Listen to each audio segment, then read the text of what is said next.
Critical thinking can be very easily considered to be, and it has also always been, the source, foundation, soil, and source for and of original, powerful, influential knowledge in the world, and behind all sophisticated, powerful knowledge systems, beliefs, ideas, ideologies, and conceptions in the world that have been developed, cultivated by both men and women, there lies the inevitable, unavoidable principle and rule of critical thinking in almost everything and anything that they basically thought, said, did, succeeded at, achieved, and possessed in their lives.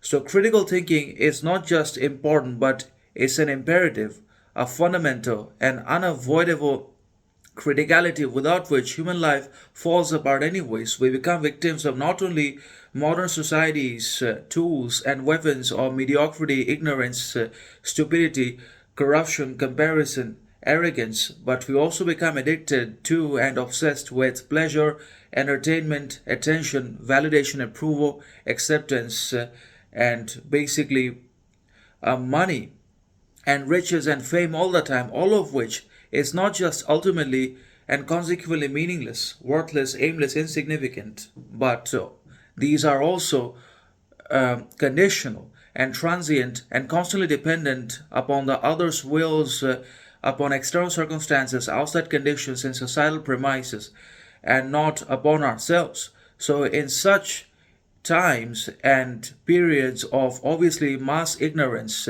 mediocrity, conformity all the time towards societal rules, governmental regulations, and cultural ideologies. We had to break apart from everything. We had to break away with this chain of never ending mass mediocrity, arrogance, stupidity, and other conformist principles and stands through the development and the subsequent and the application of critical thinking in all that we think, achieve, do, possess, become in our lives.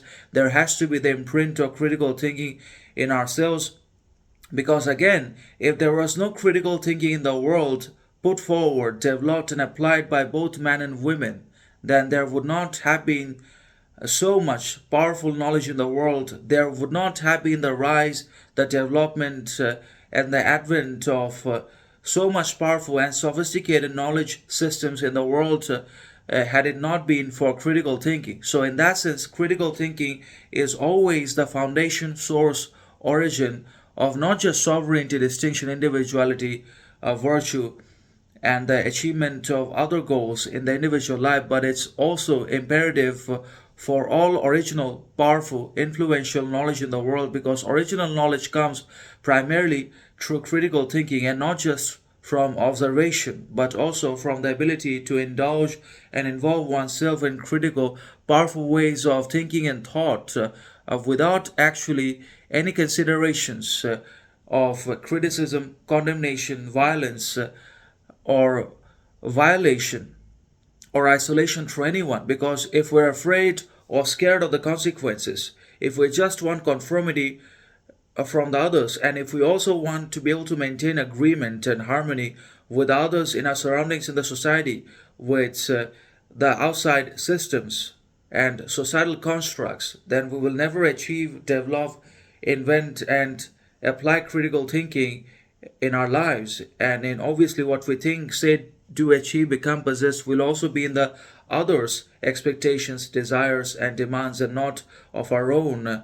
But if there is critical thinking within ourselves, then obviously we can become the challenger of norms, the opposer of ideologies, conventions, and traditional knowledge, wisdom, etc. All can be broken away with critical thinking. And that's why it is important and imperative and fundamental to a life of distinction, power, individuality, influence, sovereignty, understanding, reflection, depth, and other virtues can only be attained when we display the willingness and the urge to think critically, to engage and involve ourselves in critical thinking all the time in everything that we do, achieve, possess, become, etc. And when we're also led, governed, controlled by reason, by intellect, by mind only, and not by our own emotions, vulnerabilities, shortcomings, not by certainly the others' responses, outcomes, reactions of basically aggression, rejection, isolation, and betrayal towards us, because we cannot afford to give in to the repercussions, consequences of our emotions. Because if we give in to the after effects of emotion, then we are going to end up in ruins and in nothingness. Because the consequences of anger, aggression, envy, hatred are far more dangerous and grievous than the causes that trigger these feelings in the first place. And that's why not only do we have to basically live under the constant guidance of reason, because that is the virtuous life, that is the mark of the virtuous man who applies reason everywhere and in everything in life, and therefore becomes invincible, insurmountable, reasonable, and not emotional, impulsive, or angry. But if we're led by anger, then we're going to destroy everything. We're going to lose everything, including the existing relationships. The new ones that could come to us would also be lost in our anger, self-pity, aggression, jealousy, envy, hatred, comparison, etc. towards the others' possessions, wealth, riches, influence, status, fame, validation, etc. So obviously, we have to be able to be in control of ourselves, and also in control and moderation and discipline of all our emotions and feelings, if not remove them entirely. We have to be in control of our anger. And also, we have to be able to control our fear also. We have to achieve mastery over desire, fear, anger all the time.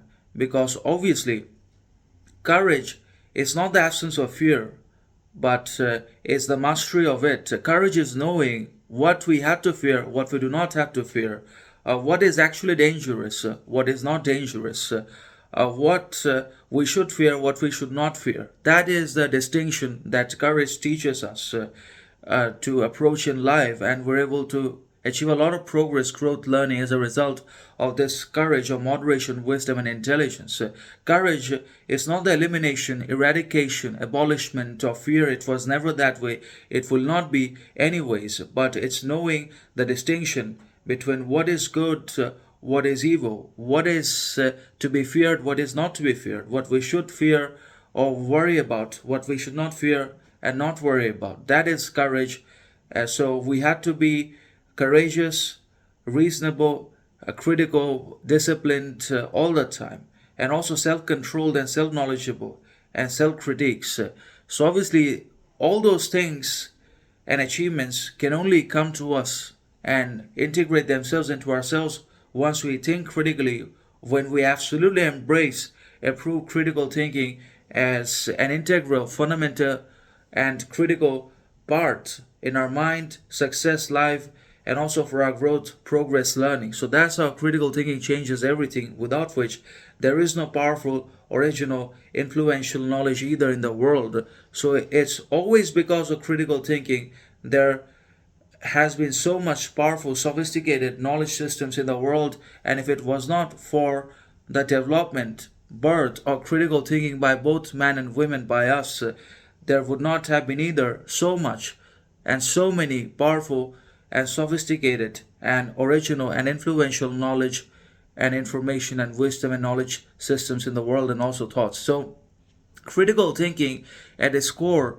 is a disciplined process of actively and skillfully conceptualizing, applying, analyzing, synthesizing, and evaluating information, basically to guide belief and action.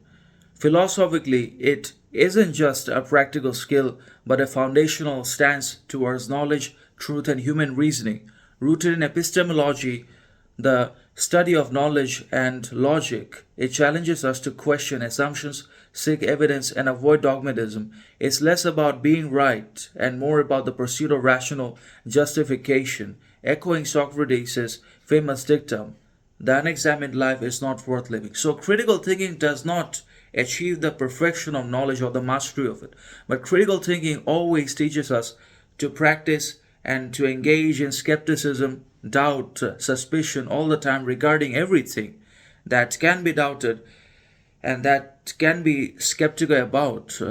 And that is what the French father of modern philosophy, René Descartes, has also taught us, to doubt everything in so far as that can be doubted.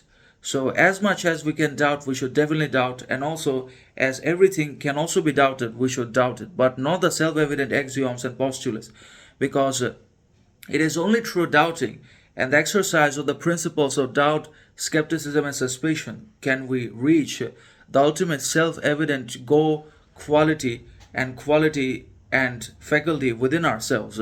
So without doubting, without doubt, suspicion, skepticism, self-evidence will not be possible anyways. So in order to make ourselves self-evident or to find other self-evident phenomena, functions and workings in the world, we had to adopt and exercise and apply doubt, skepticism, suspicion all the time regarding everything that is there, that happens, that's been enforced upon us, so that we're not fooled. So in the age of constant ignorance, manipulation, and exploitation and deception of our vulnerabilities, weaknesses, shortcomings, deficiencies of thought, mind, intellect, common sense by the governments, by leaders, representatives, deputies, and officials, by capitalists, we have to develop and learn to apply, exercise critical thinking in our lives in almost everything that there is. Otherwise, we're going to be continue to be fooled and manipulated and exploited and corrupted by these fundamentally corrupt modern systems and governments and capitalism, globalism anyways. So that's how it works. And critical thinking is not just about basically thinking critical, but it's about a more rational, usable, worthy source of knowledge and finding out what works and what does not work, what is right, what is not really right. And certainly it's not about perfection of knowledge. So critical thinking definitely helps in the guide of belief and action and the avoidance of dogmatism, nihilism, atheism as much as we possibly can. In a sense, the philosophy of critical thinking posits that genuine understanding emerges from rigorous self scrutiny and dialogue, not blind acceptance. It views the mind as fallible, prone to biases like confirmation bias or groupthink, and thus in need of systematic tools to mitigate errors. This isn't cynicism, it's intellectual humility, recognizing that truth is provisional but worth pursuing. So there is no absolute powerful truth and fact in the world, but certainly there are interpretations and descriptions and comprehensions that can be reached on the basis of rationality, reason, critical thinking, and that could also be worthy, significant, individual, and helpful for our lives, for our actions, for our achievements in one way or another. So obviously, critical thinking also involves self-criticism, self-investigation, self-examination, and dialogue of our own actions, habits, shortcomings, merits, etc. Everything has to be doubted and scrutinized and examined so that we can reform, we can improve, grow more and more, and as much as it is possible for us to grow. And critical thinking certainly is not cynicism either, because cynicism regards everything as essentially dishonest, fraud, deceptive, manipulative, anyways, and that all people are generally dishonest and selfish and concern themselves only with the fulfillment of their desires and ends after which they leave anyways. But critical thinking is intellectual integrity and also mental humility. If we really are honest, loyal, steadfast about ourselves, about our knowledge, habit, action, ideology, thoughts, then we will develop and we will also practice critical thinking in our lives in everything.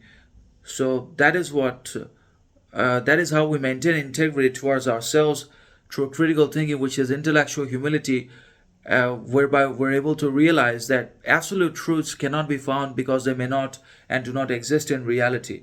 Truth changes from time to time in circumstances and also in our own perceptions, but certainly it is always worth pursuing the truth, recognizing the differences in the environments as well as within ourselves, and also the hypocrisies of our own behaviors, biases in our thought, shortcomings in our actions, deficiencies in our attitudes, and seeking, pursuing, chasing constant reform, improvement, betterment, growth to all that flaws and drawbacks is definitely in itself a truth, and also truthful, wise, intelligent, honest, moral, and righteous and steadfast of all of us. So, historical foundations of critical thinking. The philosophy of critical thinking traces back to ancient Greece, evolving through centuries of debate. So, first, Socrates talked about critical endeavor, whereby he created literally philosophy and also talked about self criticism. The grandfather of critical inquiry is Socrates, the Greek philosopher himself. Through the Socratic method, he used probing questions to expose contradictions in others' beliefs, fostering aporia, productive doubt. His approach emphasized that wisdom begins with admitting ignorance, a cornerstone of critical thinking, anti authoritarian ethos. So, obviously, ignorance is also the key foundation, pillar, source, and origin of not only the development but also the source and continuation of all powerful, sovereign, influential, and basically original knowledge in the world. If there is no ignorance, there can certainly be no knowledge and pursuit and endeavor either. So it's not the worshipping of ignorance, but the admittance and admission of it as a fundamental, unavoidable condition related with the human life and existence, and also with our daily lives and actions, that is going to set us free from our dogmas and biases, shortcomings, etc., and provide us with the ability and power to doubt ourselves more and more, question our actions, as well as that of the others' actions, talents, behaviors, including ours, and arriving at more solid, fundamental, foundation, reasonable truths than ever before. Not that truth is obviously constant, static, and ever changing, but that it's always evolving, it's ever changing, ever present, ever evolving, and it always has to be sought, reformed, and found within ourselves as well as within the others in the society. That is what critical thinking teaches us, and that is what we should also be able to do by adopting critical thinking, by embracing ignorance, by not rejecting it, disdaining it, by not trying to remove, abolish, eliminate, neutralize ignorance, fear, anger from the world or from human nature, but by understanding them, embracing them, integrating them in ourselves. That leads to the cornerstone and foundation of powerful, original, influential knowledge in the world through, again, critical thinking's anti authoritarian ethos. And then comes Aristotle. Aristotle formalized logic in works like Organon, including syllogisms and categories of reasoning. He argued that valid arguments must follow deductive from general principles and inductive from specifics, rules laying the groundwork for evaluating evidence systematically.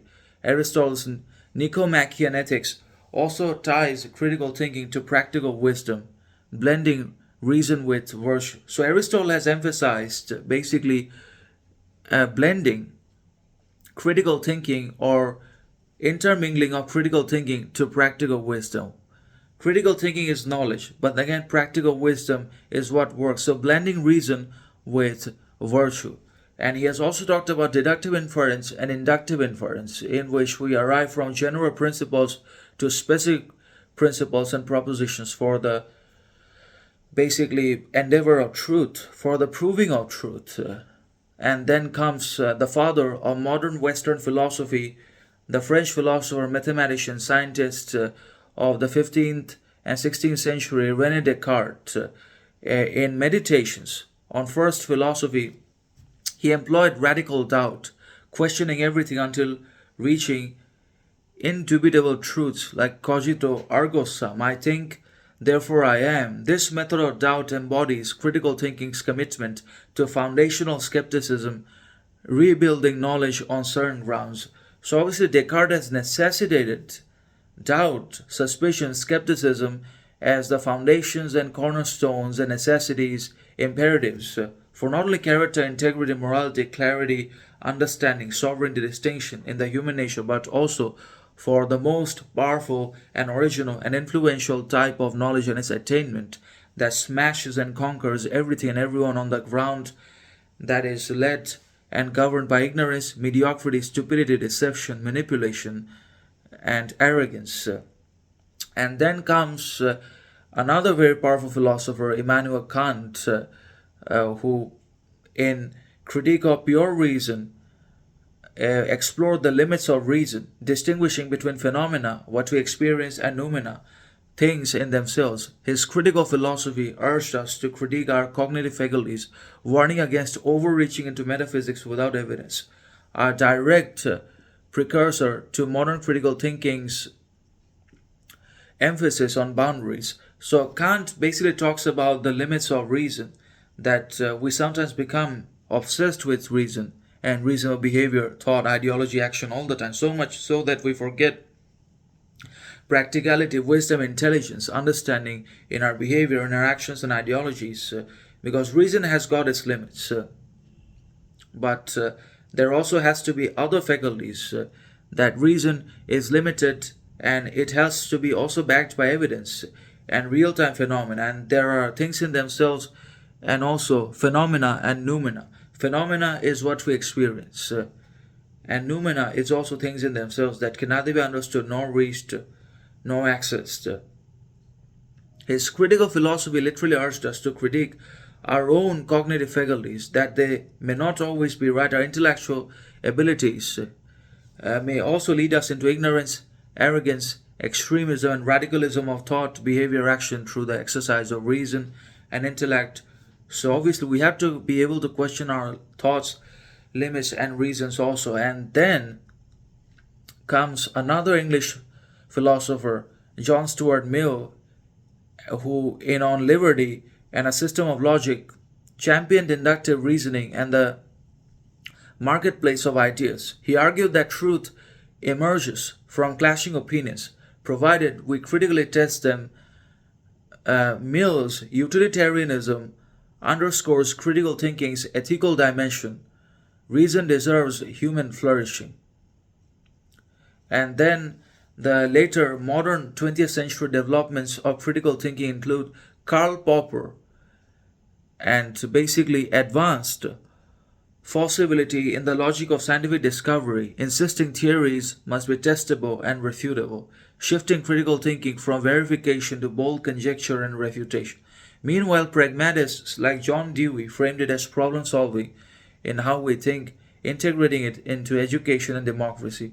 So Karl Popper says that critical thinking also has to have the scope and opportunity to be doubted, questioned, and applied all the time. And it also has to be refutable, criticizable, condemnable. If critical thinking does not allow the scope or the opportunity to critique, to condemn itself, if it always seeks escape, and if it always runs away from and flees criticism, refusal, denial, and condemnation, then it loses the very nature of critical thinking and becomes dogma, extreme reason, which is obviously not going to lead to progress, growth, learning for any of us. So, obviously, these thinkers collectively shifted philosophy from dogmatic assertion to iterative questioning, influencing fields from science to ethics. And there are core philosophical principles. Drawing from this tradition, the philosophy of critical thinking revolves around several interlocking ideas, such as rationality versus autonomy. We must reason independently, free from undue influence, such as authority, emotion, tradition. This echoes Kant's enlightenment motto, dare to know. So that's how this works. We cannot afford to be influenced by our own impulses, emotions, vulnerabilities, authority, or any other kind of tradition and convention of knowledge, customs, beliefs, ideas that are already there in the society that the masses worship, adhere to, apply in their lives, but that is ignorance, dogmatism, arrogance, conformity, anyways, and neither critical thinking nor reason nor practicality. So we have to be able to think as independent, powerful, free thinkers. We have to be able to think, say, do, perform, become, achieve with absolute independence, freedom, criticality, autonomy, understanding in ourselves and also of the external world. Then only that would make sense and be practical and applicable also. Otherwise, only extremism and not is anything going to come out of it. But we have to be able to doubt and criticize our own critical thinking also. And the secondary problem is evidence and justification. Beliefs require warrant, empirical data, logical coherence, or probabilistic support. Fallacies are philosophical sins because they derail this process. Skepticism without nihilism. Doubt is a tool, not an end. Pyrrhonian skeptics like Sextus Empiricus advocated suspecting judgment, epoch to achieve tranquility. But modern critical thinking balances this with fallibilism, where wrong often revises boldly. So obviously we can also be wrong. We can be dogmatic, ignorant, even in our critical thinking, because critical thinking is not about the achievement, access to perfection, infallibility, or basically any kind of superior stance, but it's about reform, progress, growth, learning, betterment of the self, of one's own knowledge, habit, character, talent, action, belief, all the time. And so for the others, it's the same. It's neither about truth always, but certainly the pursuit of truth, because truth is ever changing in accordance with radically changing and transformative environments, societies, politics, beliefs, ideas, and also ourselves. So obviously, skepticism, doubt, critical thinking cannot be the loss of faith, meaning, belief, idea, ideology in life. Skepticism, doubt, critical thinking cannot, shall not, and must not lead us into nihilism anyways, because it's not nihilism, it's not the loss or the essence of all meaning, faith, ideology, but certainly it's doubt, insofar as that can be doubted. So we're only doubting, questioning, and also constantly reforming, progressing ourselves, our actions, ideologies, behaviors, beliefs all the time. And so the for the others it's the same.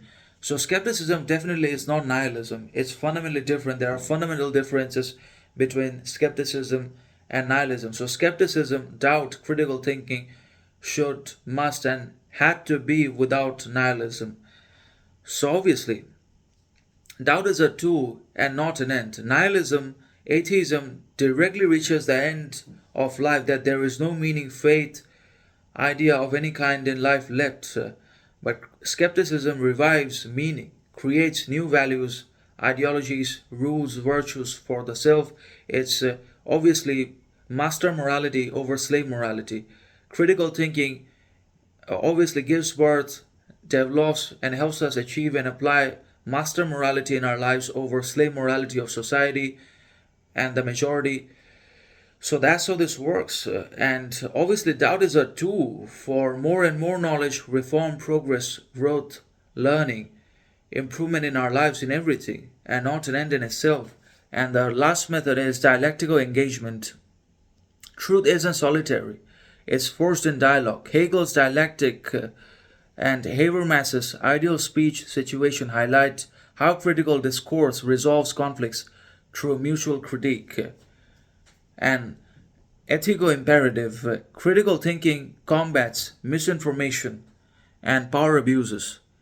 In a post-truth era, obviously, warned in the origins of totalitarianism, unthinking conformity enables tyranny. Just as silence strengthens authority, so does adherence to and practice and idealization of mediocrity, stupidity, ignorance, conformity, comparison, hatred, jealousy, all the times in our lives, in our actions, behaviors, achievements towards the one another also promotes and strengthens tyranny. So we cannot afford to practice, achieve, adhere to, or dwell in ignorance, mediocrity, validation, attention, approval, pleasure, addiction, and other bad, harmful, and dangerous ideas, conditions, anyways. Under any circumstances and situations in our lives, we cannot afford to do that.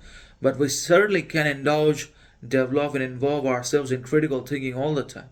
For ourselves, for the others, for the betterment of everything in ourselves and also in the external world, outside societies and public premises, so that there is no abuse or misuse of power, influence from the leaders, from the governments, and there is no abuse, exploitation, manipulation, deception, either from anyone in the society, and not even our leaders or rulers or politicians. And critical thinking definitely matters today, because truth has been so sidelined, truth has been so much baked and roasted that now it does not even exist, because people don't want to accept the truth or embrace the reality anyways. At the end of the day, they seek, they want and idolize pleasure, comfort, addiction, entertainment in their lives, by running away from the truth of themselves, by putting themselves into repression, by not dealing with repressed desires and unresolved chaos, pains, torments, tortures. They continue to develop problems in their lives because the unconscious always returns.